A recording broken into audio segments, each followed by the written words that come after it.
This is a very sort of hands-on. First of all, it's, 4.5 foot by 8 foot. It's a big painting, and surrealists didn't paint on the scale. That automatically changes the message to a certain extent.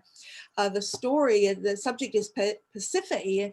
It's from Greek mythology, and a lot of his work deals with mythology. A lot of the abstract expressionists do. Pasiphae was the wife of King Minos, and she is the one who mated with the Cretan bull and gave birth to the Minotaur. And that's sort of the story of the Minotaur then, and Minos and the Minotaur. The surrealists embraced the image, this myth, because it symbolized to them the joining of opposites, and that's what surrealism was about. For Pollock, it's much more about sort of power of individual images, sort of totems as images. In this case, there was an article written about this in '52, not this particular painting, but Pollock, called American Action Painting, and Harold Rosenberg was the critic, and he defined this abstract expressionist art and called it action painting because he saw in it its connection to the process and the act of creation, particularly in the nature of the gesture. Sometimes this is also called gesture painting. Gestural painting is when what you see on the surface is a remnant of a kind of mark. I mean, a gesture is a physical thing, right? You move your hands, that's a gesture. So gestural painting is when you can look at the marks and almost see the motion. It emphasizes the physicality of the action of the artist. He also talked about Pollock in terms of using the canvas as a kind of arena in which you enact a kind of ritual. Pollock began fairly early on, laying the canvases out on the floor and then sort of moving over them, around them, almost as if he's doing some sort of ritual dance. And the marks that he's making are remnants of those actions. And that's an important idea because Pollock is going to have a great deal of influence on later sort of performance-based art. There was, one of the major influences on his working process is Navajo sand painting. And there's an image here in the left of someone making a kind of mandala-like form. I can't help but make that connection because the Tibetans have always seen a strong connection between Tibetan mandalas and Navajo sand painting images, because they both work making these sort of magical forms. In the Navajo and Tibetan tradition, these symbols that are made are powerful. They have meaning to them, but it's not about the image that's made. That's a temporary thing. It's about the ritual or the act of making that image in which the power lay. And that's one of the things that led Pollock to the drip paintings, which of course are his most famous works, which are very much about process, and particularly the creative process.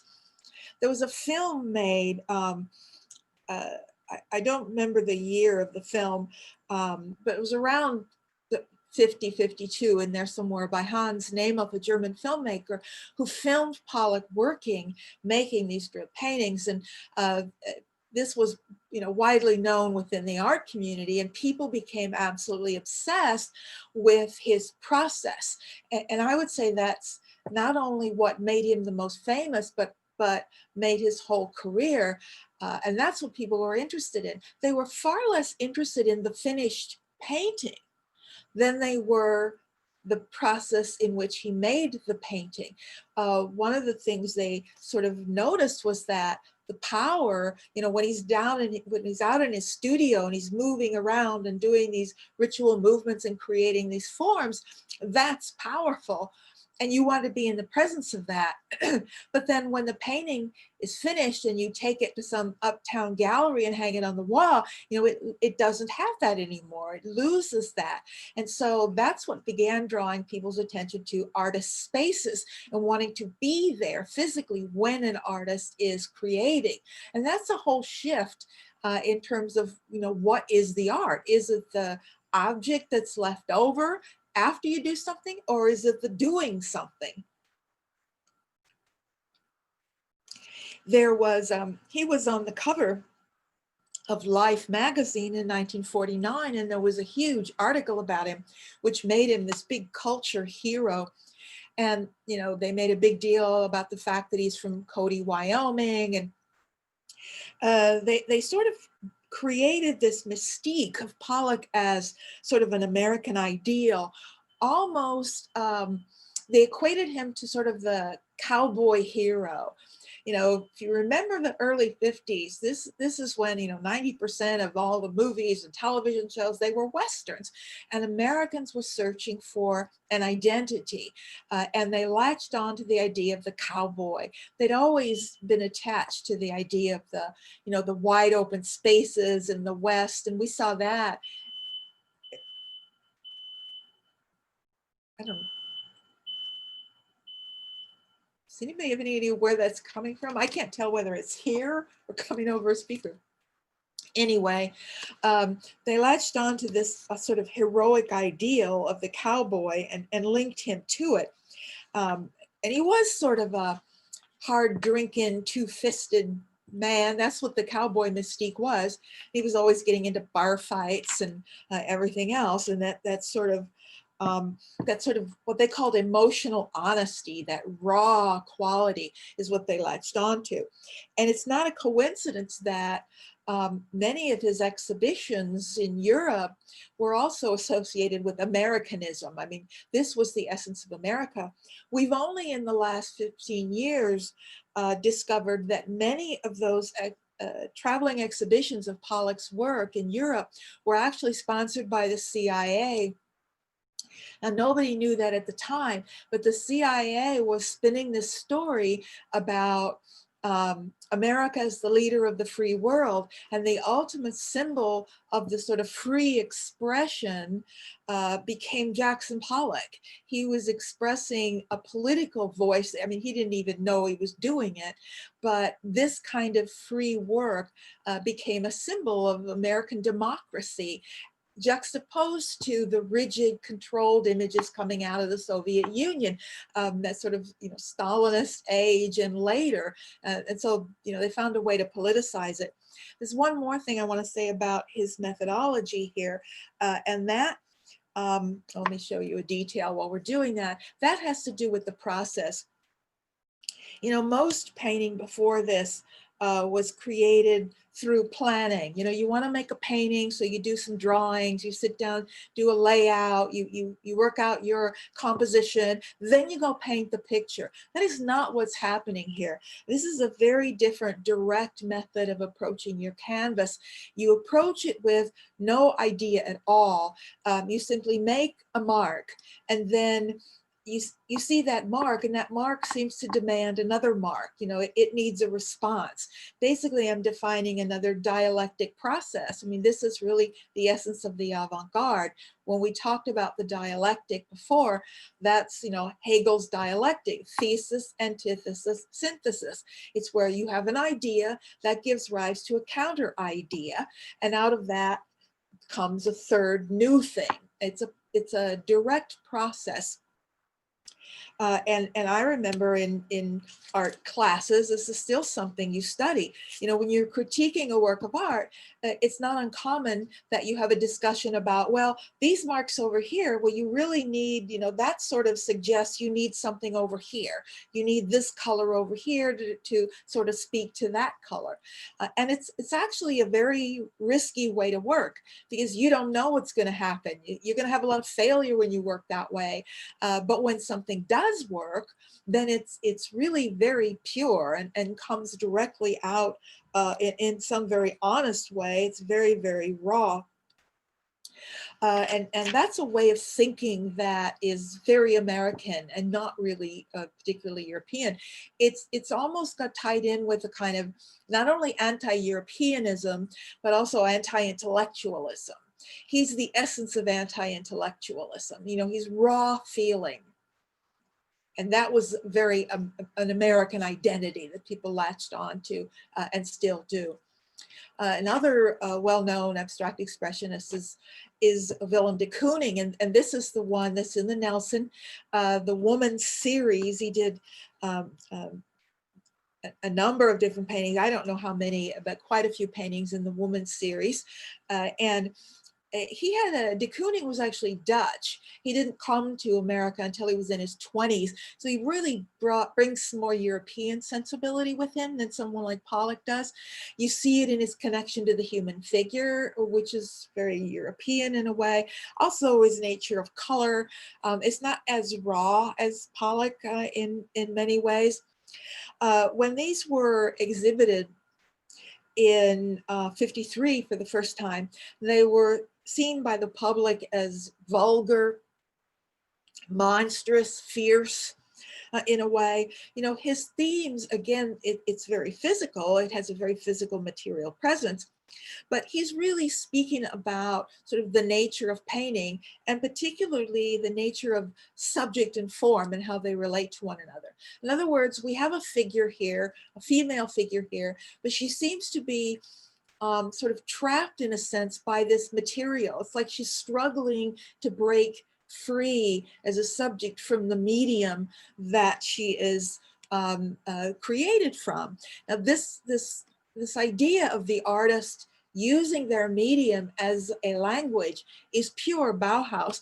For example, when we look at Pollock here, you know, we talked about that course at the Bauhaus where students manipulated materials to see what they wanted to do or what they did best. Well, what does paint want to do? What is the nature of paint?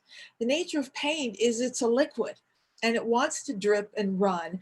And when you force it to fit into these perfect little square forms and you deny its nature, then you're imposing yourself on that medium as opposed to allowing that medium its freedom. And there's a strong element in that of what Pollock is doing, you know, being true to the medium. Paintings like this have a real presence to them. They feel almost like they're still wet. And when you see them, your first thought is of them, how they were made. You literally can see the drips. So this is very much the subject of this painting, is the creative process and the nature of how an artist works with a medium. This is art about art. And we're going to see that over and over again. In this, it's a struggle. It's the essential struggle an artist has is to find a subject in this medium, in this paint. How do I allow a subject to emerge?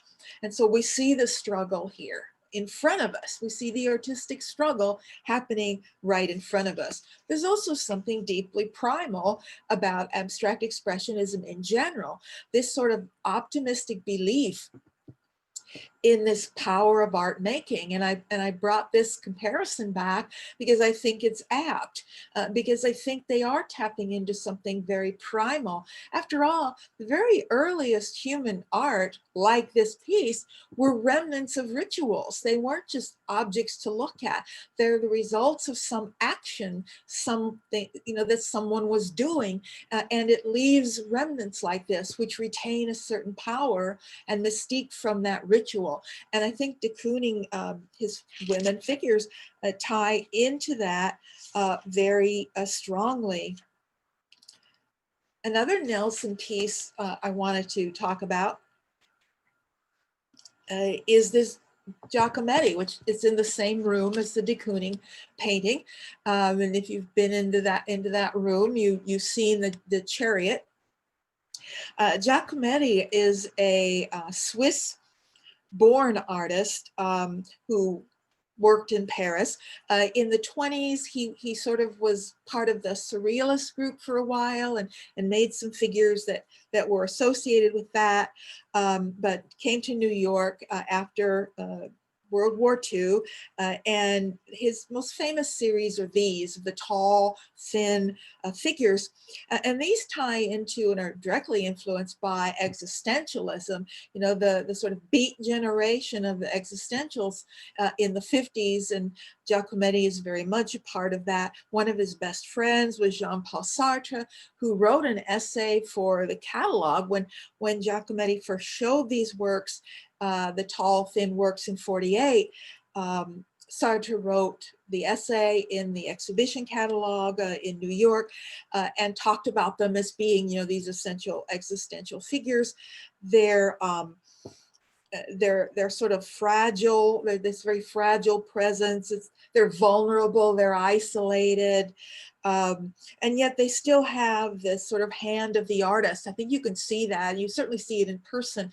The surfaces are very sort of worked. You can see, practically see the fingers in there. So they're existential in they suggest that, you're alone in this world. You're vulnerable in this world. You define and you must define and create yourself in this world.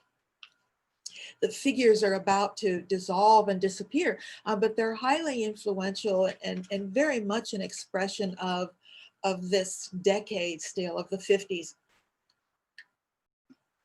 So the 50s, when I say 50s, I basically mean like 48 to 50, from the end of the war through the 50s, was a period when American artists were first beginning to come into their own and in fact give modernism as created in Europe an American voice.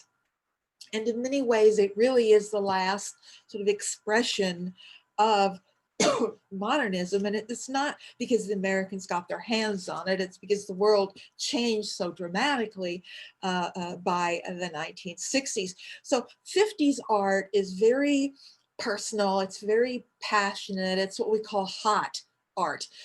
It's also very difficult for people in general to understand. I mean, the abstract expressionists were always struggling and talking about what they did. It's a difficult art. It's not easy to understand. And the 60s is such a dramatic change to that. When we get into the 60s, we begin talking about postmodernism. Modernism itself is dead. Now, what does postmodernism mean? And we're only just entering an era where we have enough hindsight to begin to look back and see if we can define what that actually means. We're going to see a lot of things happening.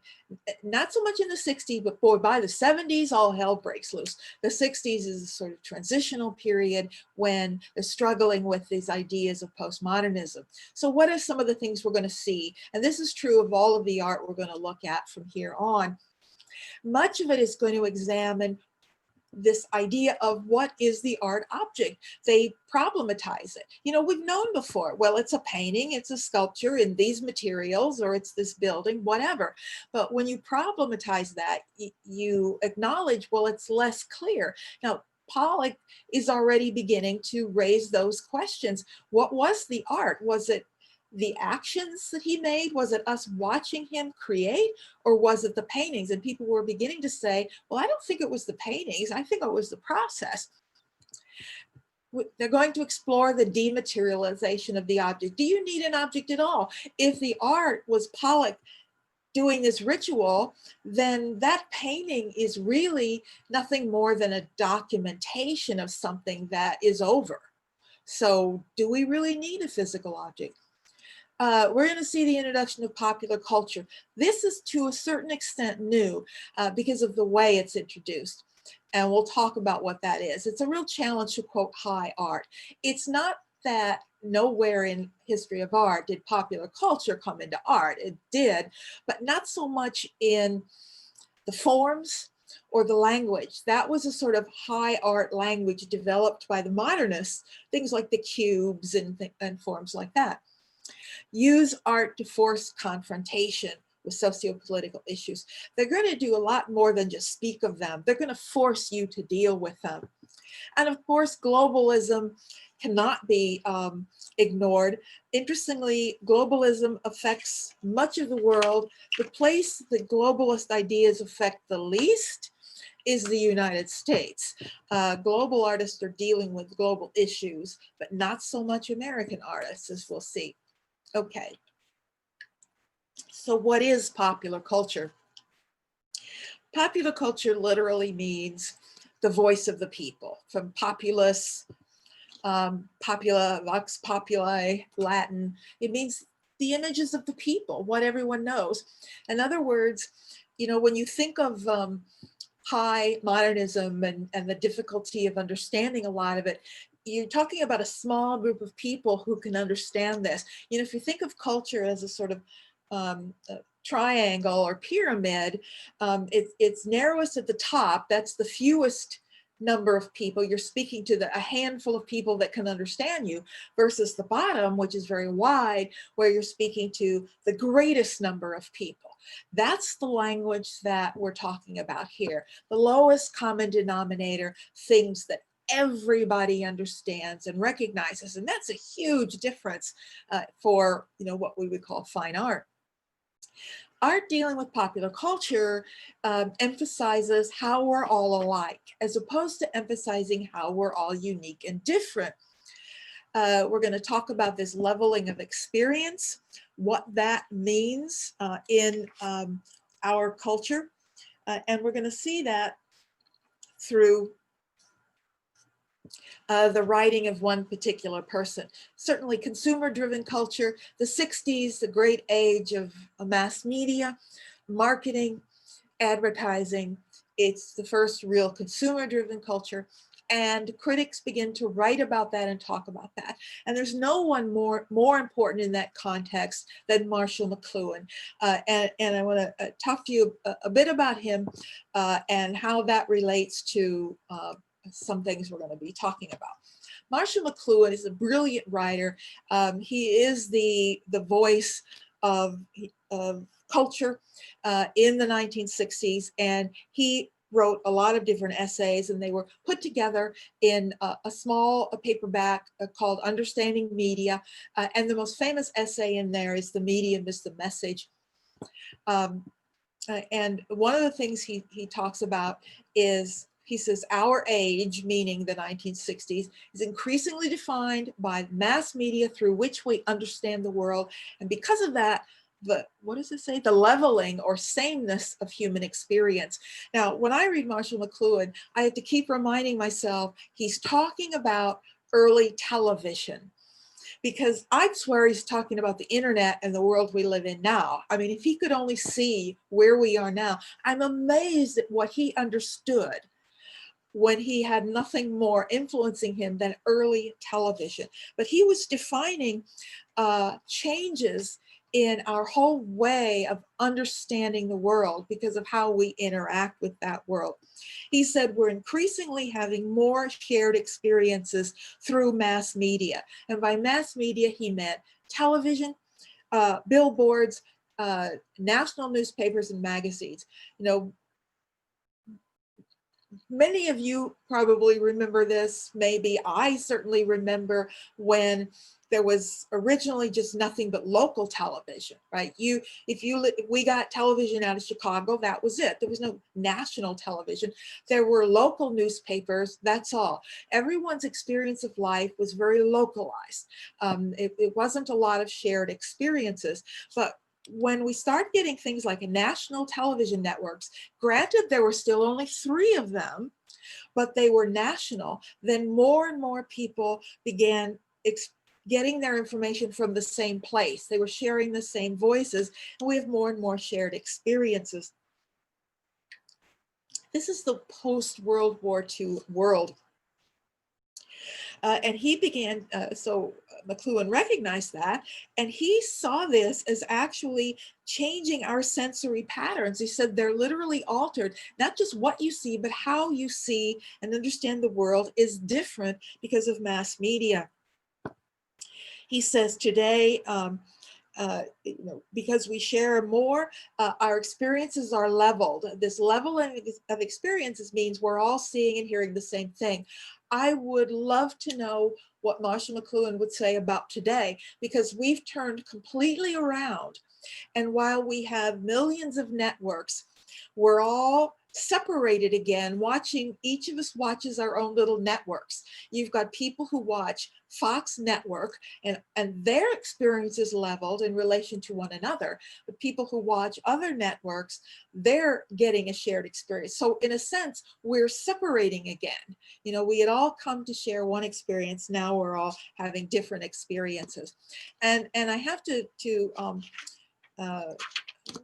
frame this into one analogy that was made by Rosalind Krauss, an important art historian and critic, writing in, I think this was 79, she wrote an article called Grids, but what she did was she paralleled the idea of the relational or hierarchical grid with the non-relational or not hierarchical, and used that as the model for the difference between modernism and postmodernism, how the modern world was different from our world. And it's really also rooted in McLuhan's ideas. Basically, she says, you know, look at the Modrian grid. This is a relational grid or a hierarchical grid. Some areas are bigger, there are hierarchies, there are value judgments being made. There's a subtle balancing act. Where you look at the non-relational grid of an Andy Warhol and other postmodern artists, there are no hierarchies. Every section is exactly the same size, the same weight. And I've taken that one farther, and I've paralleled it to the difference between an analog way of seeing the world and a digital way of seeing the world, because that's what's really expressed here. In an analog world, the forms you use are literally analogous to the idea you're communicating. And the greatest example of that is an analog clock, right? Where the dial is turning around, analogous to the rotation of the earth and the movement of the sun. It's an analog to the way time moves. But a digital clock has no analogous relation to anything. It's just bits of information, and every little bit of information is the same as every other little bit of information. So some critics are seeing, you know, the difference in our cultures as relating to that. And particularly this idea that, or Krauss says that this has led to our loss of ability to make differentiations. We created a sort of world that's rooted in cultural relativism, where all things are equal and everything is the same, you know, that we can't make value judgments anymore. We've lost the ability to make value judgments. Interesting criticism, but I wanted to bring it in because it does relate to ideas surrounding Andy Warhol, who wasn't as stupid as he looked. And in fact was a quite brilliant person. This persona that he took on of this sort of emotionless being, it was just that, it was a persona. He came from commercial art, from advertising, so nobody knows mass media better than Andy Warhol. The Campbell soup cans are a particular image he's associated with, but it could be anything. It is an appropriated image appropriation we're going to see over and over again. What Warhol is doing is not making a personal comment. I mean, this is not expressive in any way. There's nothing personal about this, other than he did joke that he ate a lot of Campbell soup. But the simple fact is he's not saying anything particularly expressive about himself. What he's doing is turning a mirror on the world. And I think that's a good way to think about pop, is you're looking back at yourself. It's literally a mirror. And he's mirroring post-World War II consumerism. I've often been asked, why are the pop artists so obsessed with food and food products? And if you weren't there in the 60s, you might not realize how revolutionary food products and production were. A lot of it came out of World War II, processes like freeze drying. And, you know, in the 60s, people thought the greatest invention ever was the TV dinner. I mean, this was a whole new concept. So, you know, they are kind of obsessed with food because it was the symbol of this kind of new age. The other thing this reminds me of is like, where do you see like cans of soup all lined up like this and stacked like this? Well, in a grocery store. Next time you go to the grocery store, go down any aisle and just stop and look at it for a minute and think about what you're seeing. Just products lined one after the other, stacked up. It's an image. It's an image of literally excessive consumerism, but they're also disposable. People attacked this, well, not the public, but critics attacked pop art. They saw it as what? Common, lowly, not uplifting, not escapist. Exactly the same things they said about Courbet's Stonebreakers in 1850. You know, is this contemporary realism? Is he turning the mirror on our world? Not in the same way that Courbet did, but nonetheless, it's quite similar. This is interesting. We have the Maryland diptych where he, you know, a diptych is a 2-panel piece. So it's actually 2 separate panels next to one another. Just that, using the word diptych automatically takes it to a certain realm, particularly Middle Ages, we think of religious altar pieces. So it has those connotations. So Marilyn is laid out here like the Campbell soup cans, right? She's turned into a commodity product. And then he gives us the 2 sides, the color side, which is really just false image. If you remove the color from the one on the left, there's really not much left. And so is this the 2 Marilyns? Is he talking about celebrity and commodification of celebrity? Is he talking about how we, you know, treat celebrities as sort of religious figures? You know, all of those things are there. But the simple fact is he's not actually saying anything. He's just showing you this image and allowing you to try and figure it out. That frustrated people, that they couldn't pin him down to one interpretation. He's not giving you an interpretation. He's making you think of it. There's also a lot of what we call post-pop. Now, I have pop art there, but I consider this post-pop. Klaus Oldenburg and Kuzi van Bruggen. This is actually a drawing of the Nelson Gallery and the lawn on either side of it that he used when he was preparing. He was commissioned to create something for the great lawns at the Nelson Gallery because they have so much space. And so he first envisioned it as a sort of tennis court, but then he thought tennis balls wouldn't be very interesting. And then they thought about birds and feathers falling from birds. And then that led them to the shuttlecocks, which are like bird feathers. And so they came up with this idea of creating these giant shuttlecocks, the sort of oversized ordinary objects. That's one of the things that Oldenburg does well. It takes any ordinary object, which you probably don't look at very much, and then by oversizing them or changing the material dramatically, you suddenly look at them in a different way and see them in a different way. It's a shifting perception. You know, he's not speaking about popular culture, but he is speaking to the populace. Again, he's using objects and images that would be known to anyone. There's also a reference in these things to American Indian headdresses. He saw one in the Nelson Gallery and was really fascinated with it. And one of these is setting so that it looks like a teepee. This, you know, if you really look at it a certain way, you can see it as sort of feathers coming up. So there's that connection as well. Immensely controversial. Interestingly, of all of the public art, you know, there's a lot of public art that's big abstract steel pieces. Those aren't nearly as controversial as Oldenburg's. His work's always been very controversial because people will accept a big abstract piece of steel, even though they don't understand it, they'll accept that it's art.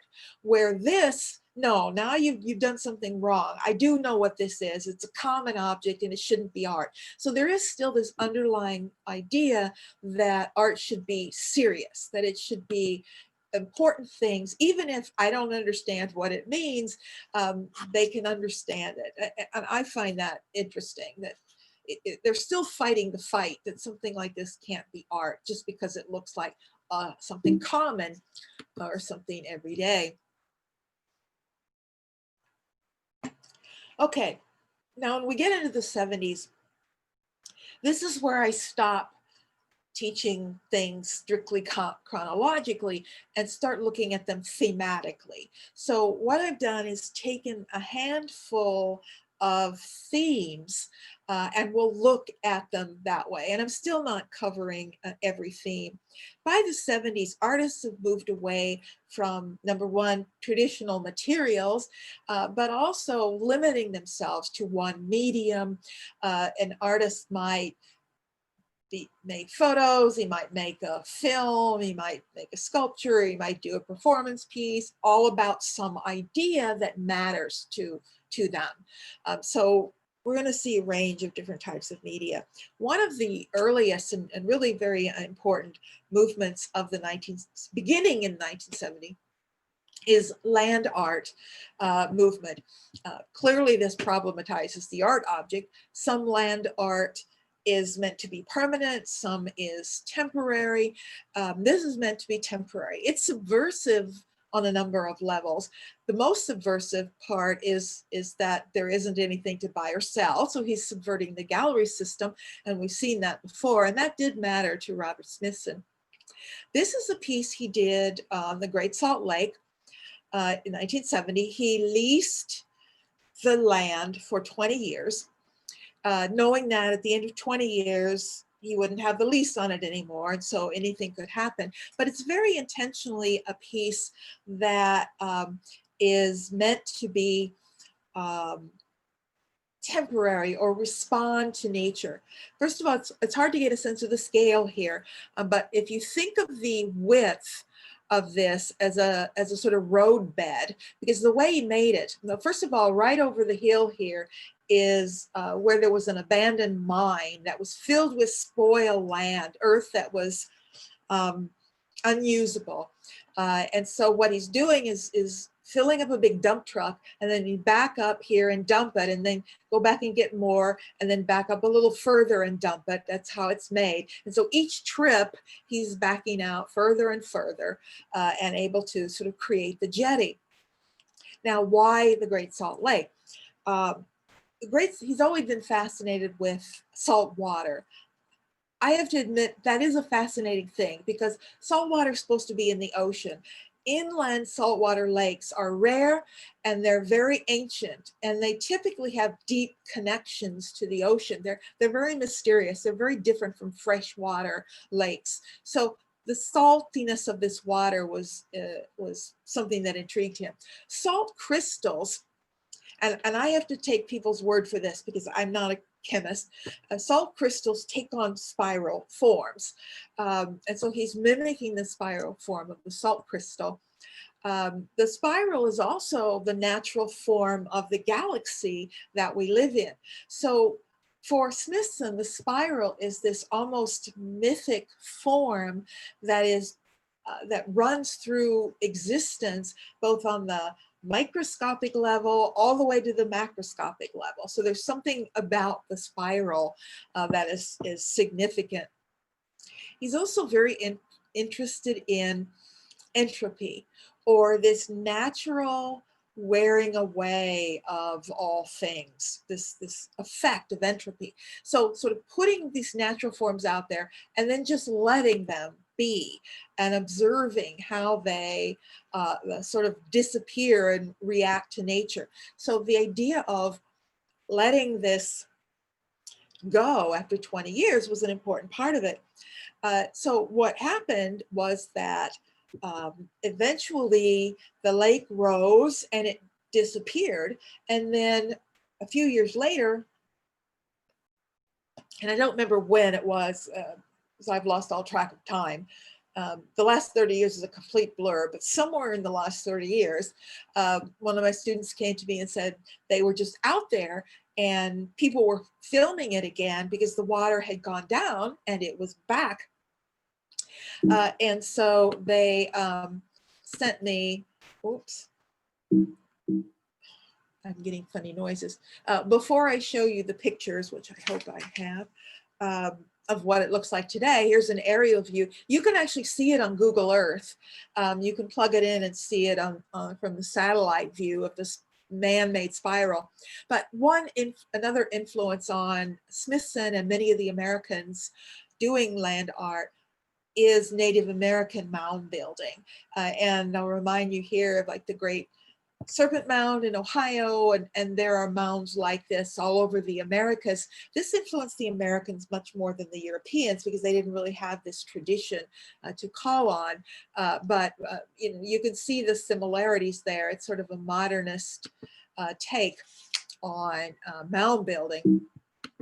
But this is some photos that my students sent me of what it looks like today. The water was up and it was completely underwater, and then the water went down, and this looks like snow, but it's salt. And it's the salt, you can see it here just on the edges, how the salt is sort of creating this sort of corrosion on the rocks. And this is what it looks like now. It's a totally different form. It's completely succumb to entropy. It's too bad that Smithson would never experience this. He was killed just a few years after he made this. He used to always go up in a small plane to see the works he was doing while they were in process. And it was while he was working on another piece that the plane crashed and he was killed. So he has no idea what has happened to his piece, and a bunch of artists who were his friends all came together and finished that other piece he had been working on. And he really sets a tone for different kinds of land art. To me, one of my all-time favorite artists, and certainly in this genre, is Andy Goldsworthy.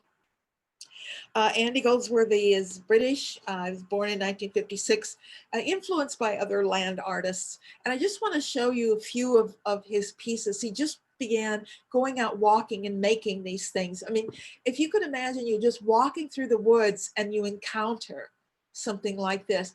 Every single time I see an Andy Goldsworthy, I just have this incredible urge to go outside and start moving leaves around or rocks, or just because that's what he's doing. I mean, this is just someone who sees the same things we walk by every day and pay no attention to. He sees them and he starts moving them and manipulating them and creating these stunning objects.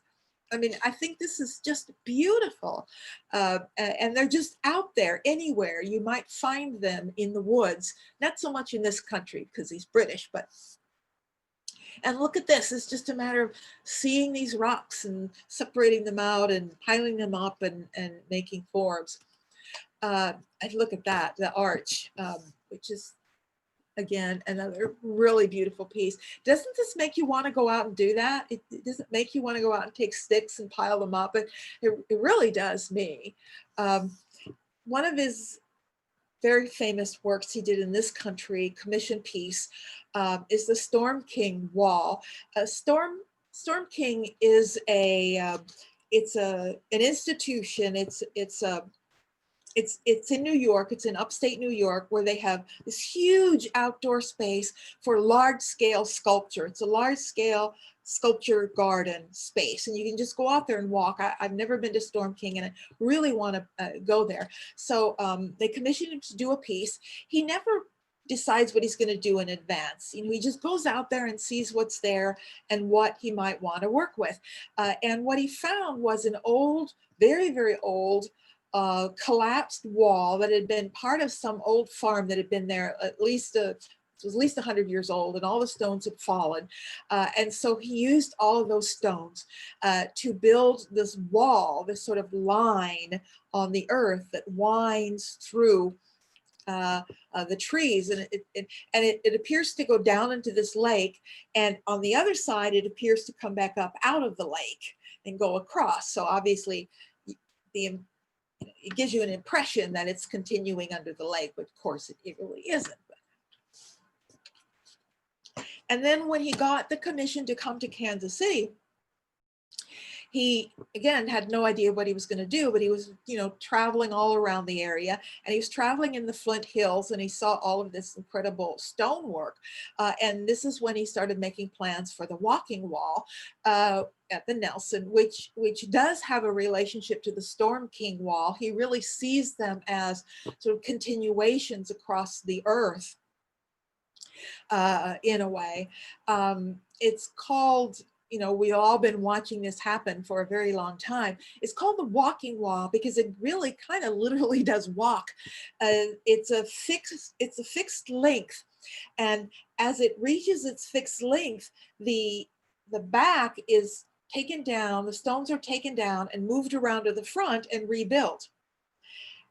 And then you go back and take the stones from the back and move them to the front. So it's sort of like leapfrogging. The wall is walking. The stones are walking as they move across the road. They're winding. And he also said he'd always wanted to block a road. That's something that was, back on his bucket list, is I want to block a road someday. And he said, they let me. I can't believe they let me block the road for 2 weeks. But it was temporary, obviously. And then it wanders around and heads up to the gallery and climbs up the steps, and it finished, and that's Andy there. It finishes, this is sort of the hallway, going down to the modern section down where African art is at the far end. This was the completion, but of course he couldn't really permanently block the wall. So this is what it looks like today. They took it back, but you can go in and see the end of the walking wall. So, we do actually have an extremely important work of art here in the gallery. So its response to the environment is where these come from. Now, not land art, because he's not really manipulating the land and using it as a medium, but it's large-scale outdoor sculpture, is Christo. And we also have a claim to fame with our Christo here, because I was living here when Christo did that piece. Does anybody remember the Christo piece from Loose Park? Yeah, it's an important piece. It's one of his smaller pieces, but it's really a beautiful piece. It's Loose Park, wrapped walkways, and you can see here how it surrounded it. Christo has volunteers everywhere. One of the most important parts of a Christo piece is the collaborative nature. Christo's from, he just died a year or so ago, and he's from Bulgaria, and he escaped from behind the Iron Curtain, and began very early on doing these huge pieces, using fabrics and draping them on the land and wrapping things. He still has to go to a lot of work, even though he's internationally known. He still has difficulty, to do something like this. It takes about, see, 77, 78, usually it takes 2 years just to get the permissions, because he has to go to council meetings and different committee meetings. He has to do environmental impact studies, all of the things that most of us would avoid like the plague. He goes out and searches for, dealing with people who think he's crazy, who wonder, why are you want to do that? That fighting that battle is part of the work for him, and then involving hundreds of volunteers, every art student. He now has, or did, when he was still working, like almost like groupies who followed him around the world just to work on his projects. My professor that I worked with in grad school was a Christo groupie, and he worked on many of his pieces. It's like liquid gold, but it drew more people to Loose Park. I mean, you can see the number of people there. And early in the morning, it really did look like liquid gold pouring down the walkways. So it's this collaborative nature.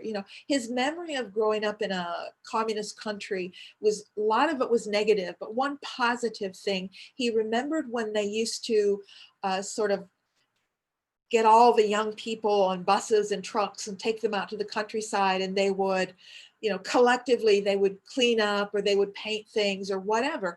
One of the things they had them do was throw canvas and fabric over all of the rusty abandoned farm equipment in the countryside, particularly along the tracks of the Orient Express. The Orient Express ran right through Bulgaria, and it was a desperately poor and destitute country, and there was all this horrible, ugly buildings and rusty farm machinery, but they didn't want anybody to know they were doing poorly, so they would send students out to cover them up. And he became fascinated with that idea of covering things. And does that really hide them, or does that really draw attention to them? And also the idea of working collectively. So he created these projects where people could work collectively. And his projects generally become sort of the pride of the city. You know, in this one, my personal favorite of his many pieces, Surrounded Islands, he was invited by the city of Miami to come and do something. And so he wrapped these 11 spoil islands, and he uses this porous fabric and this pink, creating like lily ponds, you know, lily pads is what they're sort of meant to look like. This was a huge job. It took several years in planning and getting approvals, and he had to do 2 different kinds of environmental impact studies because he's dealing with water as well. They did, you can see it runs for miles. These are all spoil islands. They're artificial islands that were created when Biscayne Bay was dredged, and you dig up all this stuff and you just pile it up. So these aren't natural islands, and they just had junk on them. They weren't, you know, they were horrible. So it wasn't like these were beautiful, pristine islands. They were terrible before this. I think they're cared for a lot better now. They did 2 weeks before this went up. They did a complete test of Key Largo. They wrapped the island of Key Largo just quietly, didn't advertise or anything, just to test the methodology and see if it would work, and it worked. This is the drawings that he made, you know, as he's planning. This is how he raises money. He would do drawings and plans and things, and then go out and speak and sell these things to museums and the like. This is how they raise the money to be able to do the project. This is how they wrap them. They have this float device, this large flotation device, and then and I've seen pictures of it, I don't see it here, but there would be all these people floating on inner tubes and life rafts floating in here, and then they would pull the fabric like this out into the middle, and it's actually slightly below the water, so they could float over the top of it to get out again, which is how they managed to accomplish all of this. And this is the fabric. It's sort of porous. The gold fabric that they used in Loose Park, I have a piece of that actually, which is sort of unraveling a little bit year after year. But it's a really unique kind of nylon fabric that he used. But there were so many people that came to Florida to see this. It's up for 2 weeks. His works are generally up for 2 weeks. 2 years in the preparation, they go up within 24 hours, and they're up for 2 weeks, and then they're gone. Now, that idea of something being temporary makes it more precious, right? It's an event. It's like watching Pollock work. You had to be there. Yeah, you can film it and you can take photographs, but they're just documentation. You had to be there, you had to see it. And for many people, you had to work on it. That was a huge part of it too. So there's something special or precious about the temporary nature of the piece itself. So that's another version of not really land art, but outdoor work. You know, expressionism is not new, and it's going to continue in the contemporary period. But unlike the early 20th century, where people were expressing how they felt or some sort of philosophical ideal, neo-expressionism tends to be more about forcing the viewer to confront their own feelings and actions. It's less about who am I, and more about who are we as people, and how can we deal with some things. Certainly one of the, well, let's take a break. It's 2:08, so let's take our 5 minutes right now, and then we'll continue and see how far I'm able to get. Okay. Peggy, Yes. would you put the previous, yeah. That, No, the one with the words. the one with the words. Slide. Yeah. Christo and Jean-Claude. I feel guilty. I never give Jean-Claude her credit. That's his wife. They work together as a team, but she's more of a logistics person and he's more the creative side. But yeah, we will leave that on while we take our little break. I was looking for the word, the neo-expressionist.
Wow, they just announced that Biden won Georgia.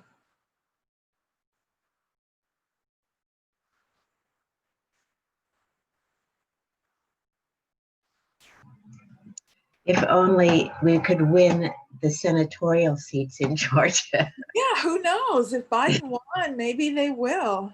Who knows?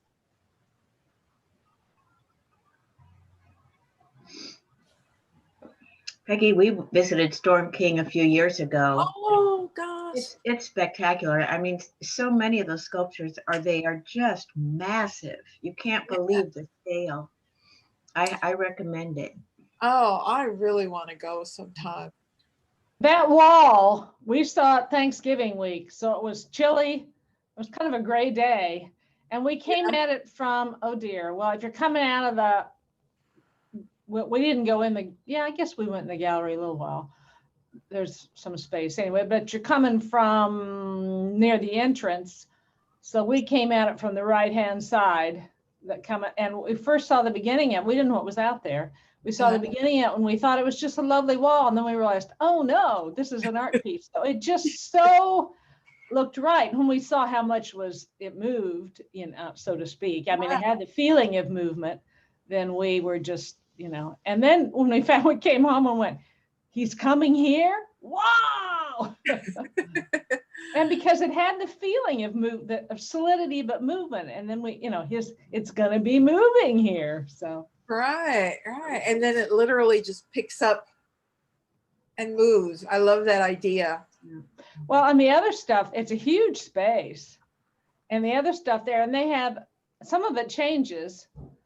So what did we do? I think we must have seen some pictures of it. Somebody else had one of the areas that had changed after we were there. Maybe Chuck's brother, because we were visiting him, and that's how we got down there. But that was a fast. And then the guy that does the big blocky wood looking things, they aren't really wood.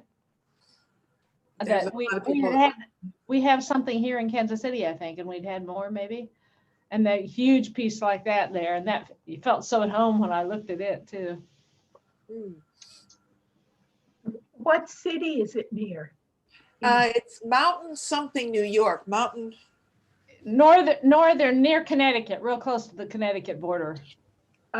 Okay, so it's not as far north as Albany then. As what? Albany? Well, Albany? is Albany west? This is eastern, near the coast.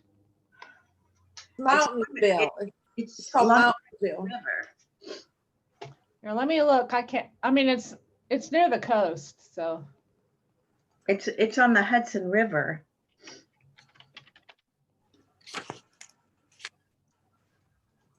Okay. Are we mostly back? That's 5. Let's go. Okay. So expressionism. Let's see where. There's actually a group of German artists and a group of Italian artists that usually are linked.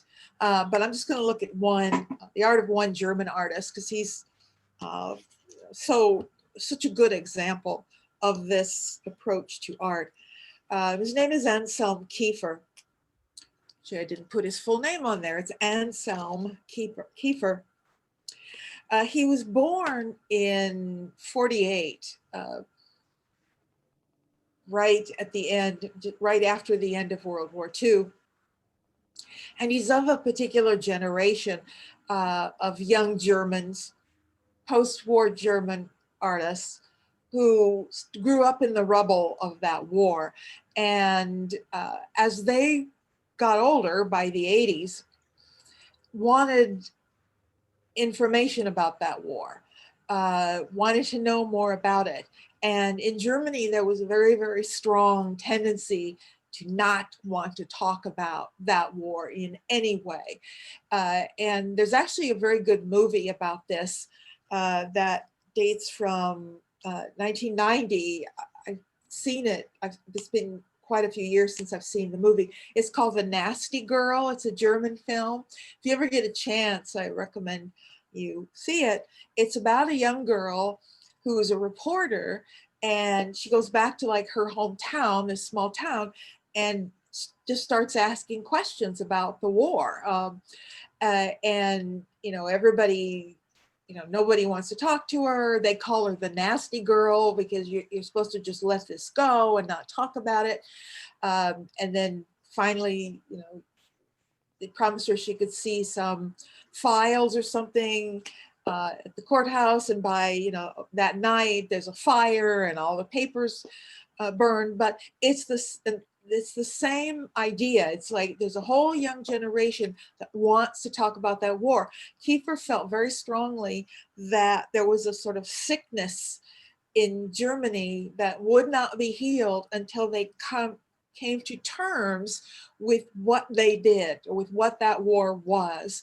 And he took it on himself to make art that forces that confrontation, that speaks about that. Another thing I want to say,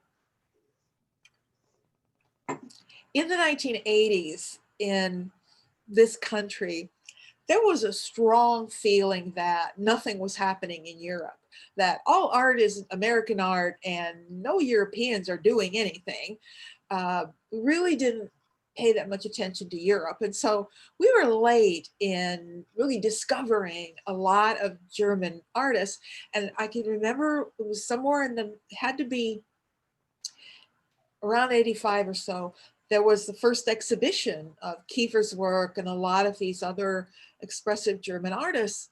And Americans were absolutely blown away by them, because American art for a very long time had been basically pop art and painting, I should say, not American art, but American painting, had been sort of this cold and motionless art like pop art. And to have someone painting again in an emotional way was really unusual and had a powerful effect. Plus, Kiefer's paintings are really big. If you've ever seen them, they can, this one's like, you know, 9 by 13 foot, but some of his are even bigger.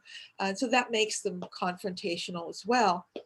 This is titled Margareta, and as you can see, I think there's all sorts of materials attached to the surface here. I guess technically you could call this a collage, although we really don't use that term on something of this scale, but you know, technically it is. Straw, other materials. He often uses tar and puts it on there. Sometimes he uses a blowtorch and burns the tar. There's one in Chicago that has, I think it's in Chicago, that has a full-size ladder just attached to the surface. You never know what's going to be there. This series, the Margareta series, Margareta is referencing a sort of golden-haired Aryan girl. It symbolizes Aryan through a young girl. And it's interesting, this white paint that takes on almost a flame-like quality to the piece.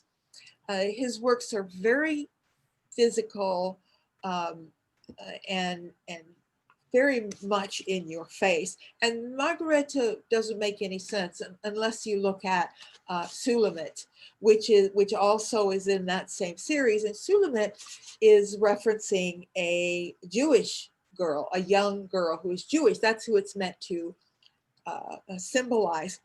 And what he's chosen for Sulamith is the interior of a building. It almost looks like a basement, but it's actually based on a real basement, a real building that was built in '39 by the Nazis.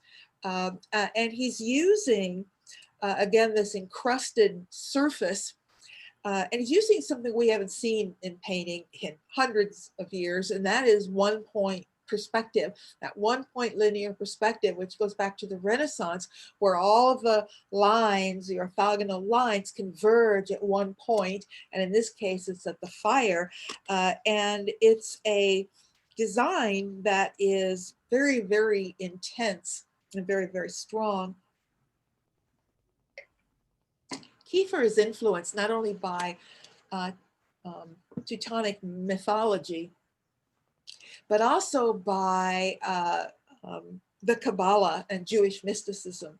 And this design, this scene is influenced by something called the Zimzum. Is anybody familiar with that?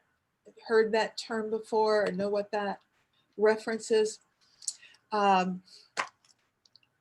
This comes from the Kabbalah, and it's a creation story. And I love this. I think of all of the, and every culture in the world has a creation story, but this is one of my favorites. According to the Kabbalah, first, before anything is created, there is only God. And God is everywhere and everything. But in order for God to create something, he has to contract. And he contracts down to a single spot. And so now that's really the creation of good and evil, because you've got God, which is this spot, and then everything else is godless. And that's the definition of evil, is godless. So the minute God contracts to a spot, you now have two things. You now have God and not God. Now he has a space to create. So what he creates is in this godless space. Now, what I find interesting about it is this point.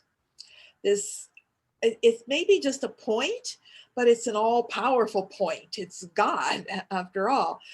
I also like it the way it parallels the idea of like the Big Bang, which is like about this spot, everything is in this spot, and then it sort of like explodes. But so what and we know Kiefer is aware of this because he does another painting that's called the Zimzoom. The Zimzoom is the contraction. That's called the Zimzoom, Z-I-M-Z-U-M, Zimzoom. And he does paintings on it and talks about it. So he understands the power of the point, the power of the single point as a composition. And it actually is. When we looked at Renaissance painting and saw like a one-point perspective, everything draws your eye to that point. It's a very, very powerful way to compose a scene. You don't have any choice but to look at that spot. And at that spot, he gives us fire again. So fire he uses symbolically for a number of things. Fire is destructive. It's also purifying and cleansing. You have the phoenix that arises from the flame. You also have all of these references to the Holocaust. And people have commented on that his canvases look like he's reenacting the Holocaust on the canvas. These were very, very confrontational paintings at the time because, the Germans didn't want to look at something that was burned and look at something that was in a place like this. It's a very disturbing scene. He's not doing it to just upset people. He's doing it because he truly believes in the redemptive power of art.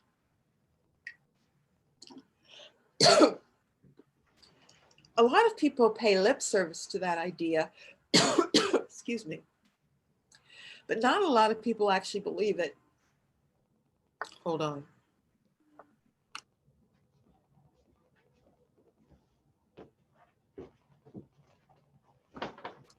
Not a lot of people believe that art really can change the world, but Kiefer did. And so did his teacher. He studied with Joseph Beuys, who's the most famous German artist of the period. And we just didn't have time to look at Beuys, but in a way, he's going back like the abstract expressionists did, and he's tapping into something very primal. Those earliest artists who were creating images that were part of an action, part of a ritual, they were doing this because they believed those things could change the world. Cave paintings aren't decoration, they're magic. They're images that people believed could affect the world. And Kiefer's tapping back into that shamanistic property of art. And I think that's what makes him very powerful. It's sort of the artist as a healer again. And that's what he believed that art could do. And he's trying to heal the German people. I don't know as much about it, but I know that something similar was happening in Japan at the time, not necessarily in their art, but definitely within the culture, this sort of denial or wanting to not deal with something.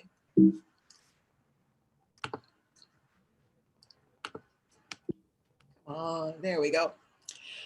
In a similar vein, also expressive and also something confrontational, is the work of Shirin Neshat. And I love her work. She's Iranian American. She lives in New York part of the time, in London part of the time, in Iran part of the time. She's a filmmaker, photographer. She's brilliant, a very important person in our culture. There's a wonderful, if you're interested in it, you can look it up. It's online. She has a TED Talk that's really, really good. It's one of my favorite TED Talks.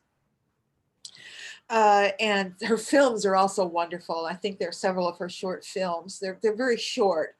They're not narrative films, they're art films. And she's really speaking about culture. This is part of a series called The Women of Allah. And Rebellious Silence is this particular photograph. And it's very stark and very confrontational again. The black and white, the hard edges. She often uses black and white to juxtapose male and female, where the men are typically dressed in all white and the women in black. In this case, she's really dealing with the complexity of identity in the Middle East. as seen through the lens of Western representation. You know, this is complex. It's not about Muslim women. It's about how people see Muslim women, which is not the same thing. It's about representation. It's about art in a way, again. How do we represent the world? How do we see the world and then through imagery represent it? And how does that construct reality in a way for people? The confrontational nature, the perfect symmetry with this rifle right in the middle, looking us right in the eye. And then I love this writing. These are verses from the Quran, and they're not, they look like they're written on her face, but they're not. They're written on the photograph, but they create a kind of veil-like form. So again, it's not about who people are, it's about how we see people. And it's meant to make you think about your own prejudices, your views, and how you see people in the world. So that's what's confrontational. Confrontation doesn't mean conflict or that you're starting an argument.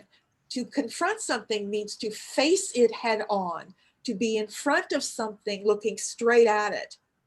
So they're trying to force you to look at something straight on. That's what confrontational means. The word gets misused a lot in common language to mean, you know, you're trying to start a fight. I mean, and that's not really what it means. And I just want to clarify, that's not how I'm using the term. I'm using it quite literally in terms of, you know, what the word actually means.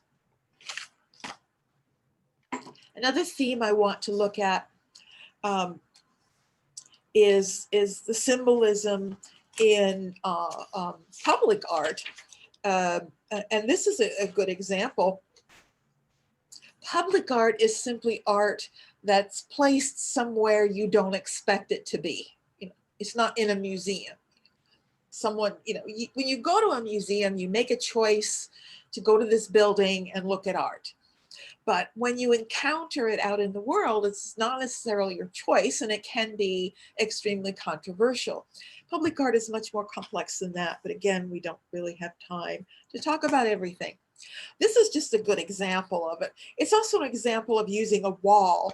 The idea of a wall, and we've already seen one wall, actually we've seen two walls, plays an important role because walls in our culture have associations of separation, of division. And Judith Baca organized this huge program in Los Angeles along the, it's a drainage area in Los Angeles. It's part of the Los Angeles River. It's just miles and miles of these walls. This particular section of the wall is called the Division of the Barrios, and it deals with a highway, something that's happened right here in Kansas City, that was put in dividing the Hispanic neighborhood. And so it's about separation, cutting families off from one another, and the police. I mean, this could have been, you know, done yesterday, not just the 70s. But what's most interesting about the wall is that it's not just that one scene. It says 400 youth, one wall. The painting is done by people living in the area, youth. It's a history of Los Angeles, but it's a history of Los Angeles seen through the eyes of Mexican Americans and indigenous peoples. It's not a white history of Los Angeles. It's a Los Angeles of African Americans, Mexican Americans, etc. And it's literally decade by decade. So there's one section that's, you know, this period. And the thing is, even though those dates say ends in 83, it didn't end in 83. They add more on every decade. So I'm not sure, you know, how, and it goes on. There's plenty of wall left. So it's going to be interesting to see where it goes. So this is another project that an artist has, you know, engaged large numbers of people so that it becomes a community project. And in this case, something she's setting in motion. It's not temporary. It's going to be there for a while. And, you know, she's not going to be involved with it. It's sort of out of her hands. It's like she set something in motion and let it go. And it now, you know, in the future will have a life of its own. But it's a good example of public art.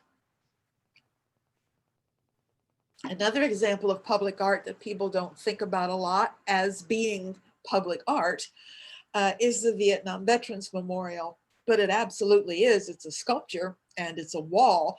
And the wall here is also very important, but in a very different way. When Maya Lin got this commission, she was very young. She was a student, an architectural student, and she was really shocked that she got the commission, actually. And at first, it was immensely controversial because there is an expectation of what a war memorial looks like. We know what a war memorial looks like. It's a bunch of soldiers holding guns or raising flags. I mean, that's traditionally what they're supposed to look like. But there is, however, a tradition for a wall like this, which people don't think about that often. And that is the Pearl Harbor Memorial, which I've seen. I don't know who's been out there, but it's a wall with the names of soldiers who were on the ship that sank. It's on the, is it the Missouri? I think it's the Missouri. Anyway, there is a tradition for this. It's basically a cenotaph, and a cenotaph is like a tombstone, but not located near a burial site. So the Pearl Harbor Wall is a cenotaph, and this is as well. As many of you have probably been there. You access it by walking down and then up again. So you're literally walking down into the ground, and that's important. That's part of the symbolism of pulling you down into the ground where the soldiers are buried, and it's year by year. So it starts at ground level because the early years there weren't as many people who died. It's a list of names, and then more and more and more, and then you quite literally turn a corner, where you figuratively turn a corner, you literally turn a corner, and then the numbers start going down again near the end of the war. So the symbolism of involving you by pulling you down into the ground is intentional, as is the nature of the surface itself. This sort of shiny, highly reflective surface is there for a reason, because you can see yourself in it. And that's something else that's meant to sort of implicate you or pull you into the war. She was speaking very, she wasn't really giving an opinion about right or wrong, but she's definitely giving an opinion about how divisive that war was. And that's what a wall is as well. And people recognize that. Now, it was hated at first. There were all sorts of attempts to get it removed. The fact that she was an Asian woman was a part of it as well. Another reason why even though she's not Vietnamese, people couldn't help but link her to that, and bizarre, racist associations. But they actually did put up a second monument. There is a second monument to soldiers, and it's not far from this, and it is soldiers in uniform holding guns, which you would expect to placate people. But they make an interesting juxtaposition because this one is so much more powerful in a way. And I love the way it points to the Washington Monument as well, which is an interesting part of it. But over time, not only is it accepted, it has become probably the most beloved war memorial that we have in this country. So, time has changed things, and it's a good example of why we shouldn't let the general populace, because of some immediate response to something, necessarily have their way. Let them live with it for a little while, and people will come around and learn to appreciate what they're seeing. Okay. Identity, art and identity, conversation with culture. I love this section. Deconstruction is an artistic strategy. Deconstruction, like appropriation, is an artistic strategy. It's a technique to use to communicate information or ideas. Deconstruction is not destruction. It doesn't mean you tearing things apart or destroying them. Deconstruction is largely an unveiling of a process. It's like pulling back the curtains to expose how things happen, how things are constructed, how things are done. I think of it as like destruction, like think of it in terms of a building. Destruction is you just knock the building down. Deconstruction is you slowly take the walls off and expose the inner framework. You know, you've all seen, or maybe you've seen, I've seen those speeded up fast action images of a building being built where, you know, the frame's going up and then suddenly the walls go up. Well, if you ran that backwards and you saw the walls coming off, the frame coming down, that's the deconstruction. So I think that's the easiest way to understand, because that's what they're trying to do. They're trying to reveal a process, something that's hidden from us that we hadn't thought about because it's been veiled by something else. So we'll look at, quote, the self-portrait. This also would include feminist art, African-American art, and many others we don't have time to look at. Really interesting artist, Yasumasa Morimura, a Japanese artist who really has a conversation with culture in many different ways. Since the mid-'80s, he's been inserting himself into iconic and, again, sort of popular culture images, not all dealing with celebrity, but many are. He deals with identity. He deals with gender, the fluidity of gender, with cultural appropriation. He deals with the Japanese fascination with American culture, with issues of beauty. He deals with issues of identity and self-identity. There are a great many things we see in his works. He deals with the tradition of, or he comes from sort of the tradition of kabuki, in which men dressed up and played women's roles. There's a great many things. When you're looking at works like this, and this is Marilyn, but we'll look at some others. Here's Mona Lisa. You know, one of the things you know, is appropriating an image. First of all, we can't miss that. He's certainly not the first one to do that. You know, remind you of what Marcel Duchamp was doing when he appropriated the image. It's an interesting reference, because by doing this, Mori is not only referencing and appropriating the Mona Lisa, he's referencing and appropriating Marcel Duchamp. And that's part of it as well. But when you look at it, you immediately see that that's not her. And in many of his works, you immediately see it's an Asian man. And so he deals with ideas of the East versus West, and ideas of the visibility of the Asians.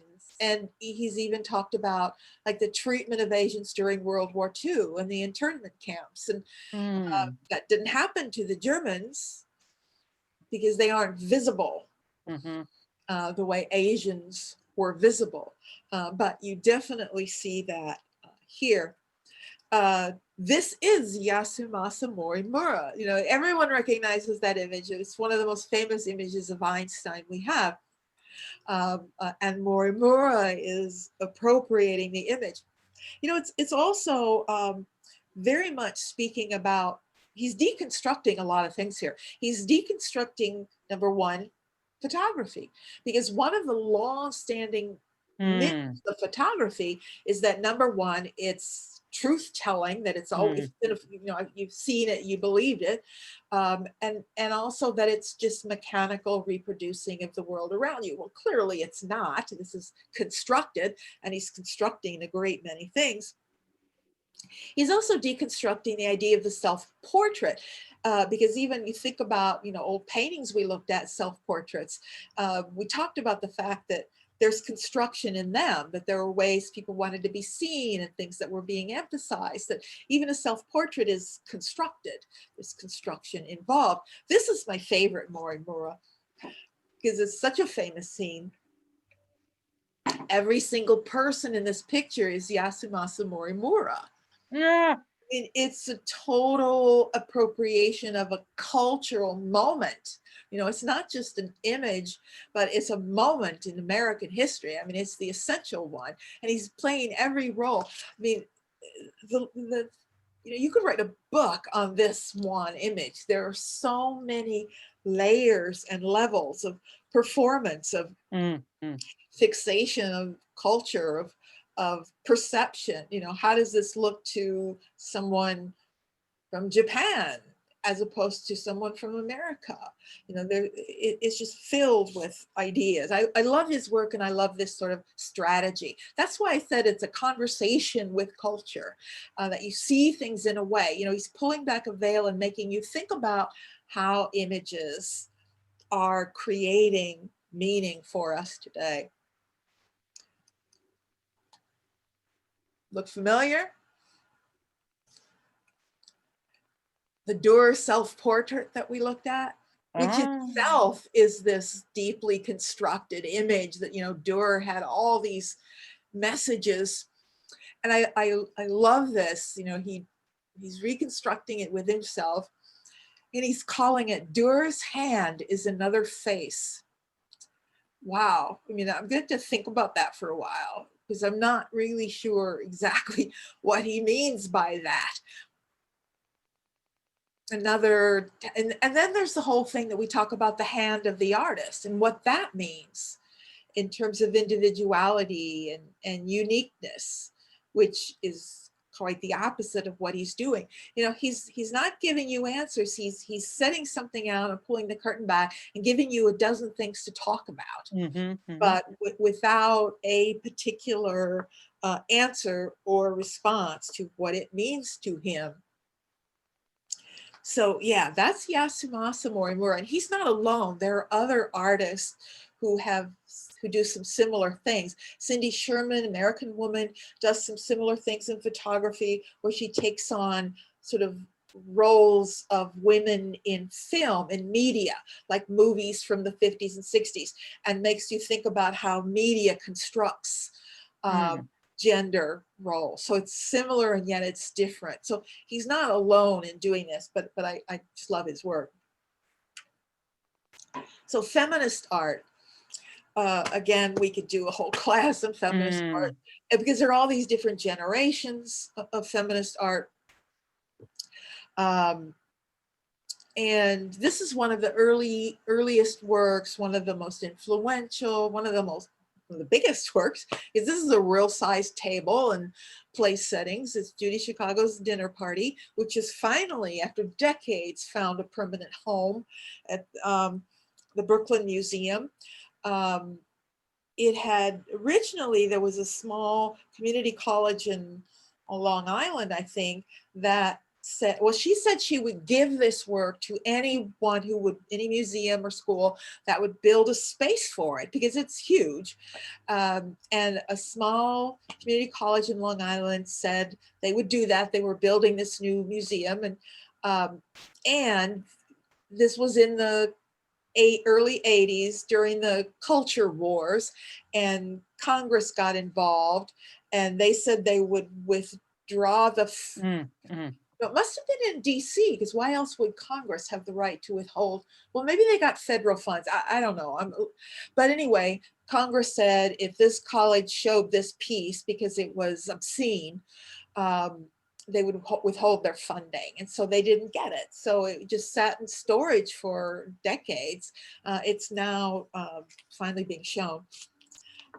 It was, I'll show you in a minute why it was identified as being obscene. First of all, it is just that, it's a dinner party. It's an imaginary dinner party for all of the important women throughout history. And there are 33 place settings and then 999 names written into the ceramic sort of triangular form. You see this representation of the triangle is everywhere. The number 3 is everywhere. This is seen as a mythic female number. It symbolizes the triangle, which is a reference to genitalia. And so it's meant to be sort of feminine, female imagery everywhere is why this number. This is meant to be the answer to or the response to 5,000 years of phallic art. This is the female version now, and it's all rooted in genitalia. And that's why it's considered an essentialist view. Early feminism was essentialism, and essentialism saw the essential nature of the female as rooted in the body and particularly the genitalia. Now, this is going to be completely rejected by second generation feminism, but this is early on. And so this is the first response. So many female art historians and critics and teachers by this period that there was this whole search for sort of a lost female history. And this was meant to sort of be part of that. I'll just show you one place setting. This is the place setting for Artemisia Gentileschi, who we looked at. She was the 17th century Baroque painter who was influenced by Caravaggio. So the place settings have something to do with the woman. This is sort of very Baroque in terms of the style and the fabric. More than 100 people worked on this. This was designed by Judy Chicago. She clearly couldn't have made all of this. And it wasn't all women. There were few men who actually worked on the project as well, but it's mostly women. Place settings that are reminiscent of genital forms is what they're meant to look like, some more than others. This is why it was called obscene by Congress. They can build a freaking Washington Monument, but this is obscene, you know?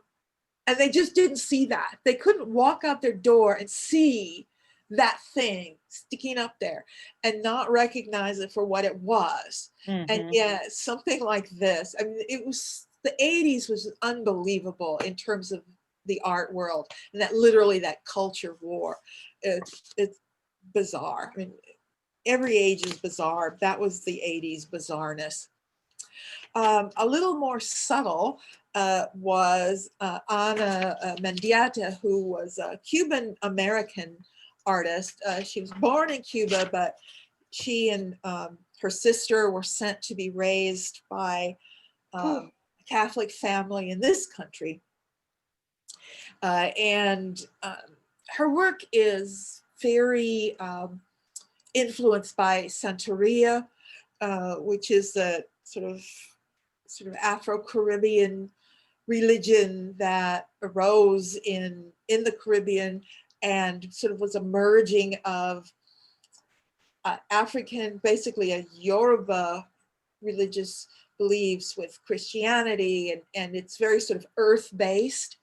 And so Tree of Life, which she's giving us is sort of that connection of the female body to the earth, because this is what the essentialists were saying. You know, women were connected to the earth, and you know, this was the period of the mother goddess, and women were supposed to embrace their mother goddess and all of this. Now, all of this is really strongly rejected. I mean, still in the 70s is by second generation feminists as a sort of trap. That, you know, if you want to argue women are nature, then you're giving culture to men, and that's just another trap.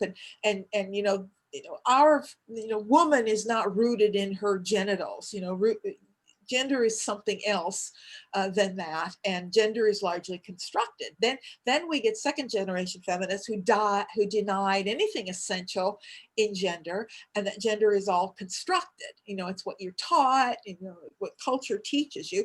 And then later we get other theories of gender that sort of merge those, and well, it's not all one thing, it's a combination, it's a nature nurture issue. So anyway, it gets very complicated.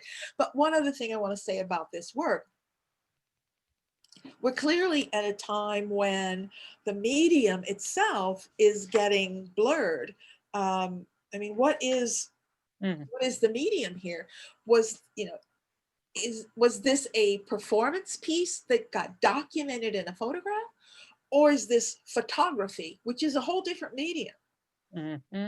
Now those lines are blurred. In fact, making that distinction doesn't really make any sense because it is a photograph, but it's a photograph of a one-time performance that no longer exists. So it really is a documentation of a temporary act documented in a photograph. Now, reality is you're not going to see Anna Mendieta in a book on photography. That's going to be real actual photographers. She's not really thinking in terms of issues of photography. She's thinking of that performance. And this is a photograph in which she documented it. So that's really the way to think of it. Same with Morimura. Those were, you know, he doesn't think of himself as a photographer. He was doing performance art, and those were documents of the performance art. But those lines are very shallow. This is moving a little later in the 80s, and I love Barbara Kruger. Again, I forgot to put her whole name down. It's Barbara Kruger. And she makes no originals. Everything I'm going to show you was like on a postcard that you could buy, or I have somewhere. You know how when you move, you lose a lot of things? I've yet to find them since I moved here, but somewhere I have a bunch of little matchbooks that have Barbara Kruger. She sold them on matchbooks that got distributed. So she put her images on things that would, you know, be passed around or that people have. She does do exhibit in galleries, but what you see in galleries, when she does a piece, it's an installation, and she'll go in and paint all the walls and paint the floor. So it's literally temporary, but she doesn't do like permanent things that are framed and hang on your walls. That's a subversive element. But what she's doing is sort of juxtaposing images and ideas to create a mood and a feeling. You rule by pathetic display. There's something very disturbing. It's a knife that's being washed, and the blade is facing out. The blade is like cutting the water. You know, you almost feel like you're washing off blood or something. You know? And then, you know, the way the words are like cut out of a magazine or newspaper, right? It's like a ransom note. And the black and white. I mean, there's something intensely disturbing about it. But, you know, you rule by pathetic display. And it is a powerful sort of feminist statement. Many of them are in color. She embraces the language of revolution. You know what? The Russian Revolution, red, black, big boxy letters. That's intentional. She knows what she's doing. Your body is a battleground. Symmetry, looking in the eye, confrontation. This is very like the image that Shirin Neshat had for us of the Muslim woman from the Women of Allah. Your body is a battleground. It's black and white right there. Powerful image. And then this, you know, appropriation of sexist imagery. We don't need another hero. This was done small, but also was a billboard. This was up on a huge highway billboard for a while. We don't need another hero. This sort of 1940s, early 50s image, I can just see it, of the, you know, the girl, he's going to be the hero, and oh, you have all these wonderful muscles. It's this classic, but again, in the big banner across it and the red and black revolutionary colors.